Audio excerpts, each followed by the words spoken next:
Barça 2025-26 squad की एक ऐसी ट्रूथ है जिसके बारे में कोई बात नहीं कर रहा है। Either they haven't noticed or they just don't get the gravity of it. Even without the addition of Nico Williams, they have this scary truth जो हम इस वीडियो में देखने वाले हैं। एंड मैं ये बताऊंगा कि बारसा इस साल भी कैसे चैंपियंस लीग कंटेंडर्स नहीं है, बाकी लोग जो कह रहे हैं उससे परे हटके। So let's get right into it. As we know, Nico Williams was going to pop right into that left wing slot. Simple था, नेमार के बाद से पहला क्वालिटी लेफ्ट विंगर जो कि बारसा की स्क्वाड को बोल्स्टर करने वाला था, है ना? पर तुम एक चीज भूल रहे हो।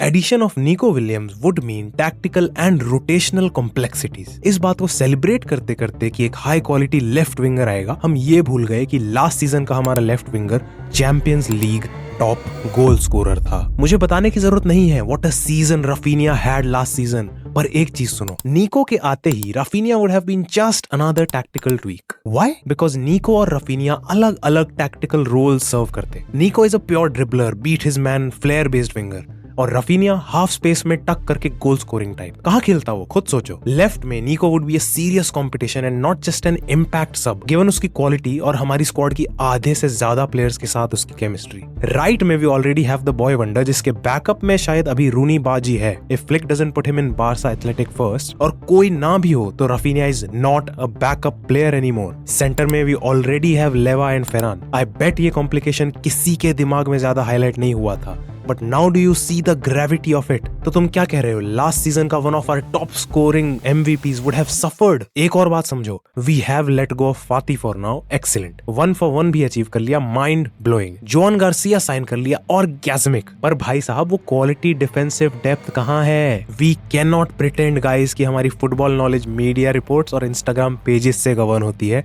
कि हम बारसा को लेकर बस एक पॉजिटिव चीज ही सोचते जा रहे हैं। बारसा डिफेंस में सीरियस इश्यूज थे और ये हम ओवरलुक नहीं करने वाले। हमारे पास डिफेंसिव शील्ड है पर कवर नहीं। अब एक अच्छा गोलकीपर है, पर भूलो मत कि गोलकीपर के जस्ट आगे भी प्रॉब्लम्स खड़ी हैं, और लास्ट सीजन भी गोलकीपिंग के मामले में हम इतने कोई स्ट्रगल नहीं कर रहे थे। बार्सिलोना ने कोई भी सॉलिड डिफेंसिव कवर साइन नहीं किया है, ना मुझे कोई रूमर्स दिख रहे हैं, और ना रोनाल्ड अराउहो कहीं जा रहा है। For the record I really like Araujo, lynching कर दो मेरी, बट या। और मेजर प्रॉब्लम्स बारसा की हाई लाइन से आई हैं। कहाँ है वो पेसी क्वालिटी डिफेंडर की साइनिंग, जब एक लौता पेसी डिफेंडर रोनाल्ड अराउहो है और हमें हाई लाइन खेलनी ही खेलनी है, और ये हाई लाइन कहीं जा ही नहीं रही है। इसकी इफेक्टिवनेस लास्ट सीजन दिख गई, और एक ऐसे मैनेजर की आइडियोलॉजी है ये जिसका track record is nothing short of spectacular. So you see कैसे लास्ट ईयर के सीरियस इश्यूज अब भी ढंग से एड्रेस नहीं हुए। I was also that hopeful Barcelona fan जिसको लगा नई साइनिंग्स और 1-1 की खबर के बाद इस बार फाइनली चैंपियंस लीग घर आएगी, बट जब मुझे सांप ने डस लिया और मैंने अंगूर खट्टे हैं बोलना शुरू किया तो पता लगा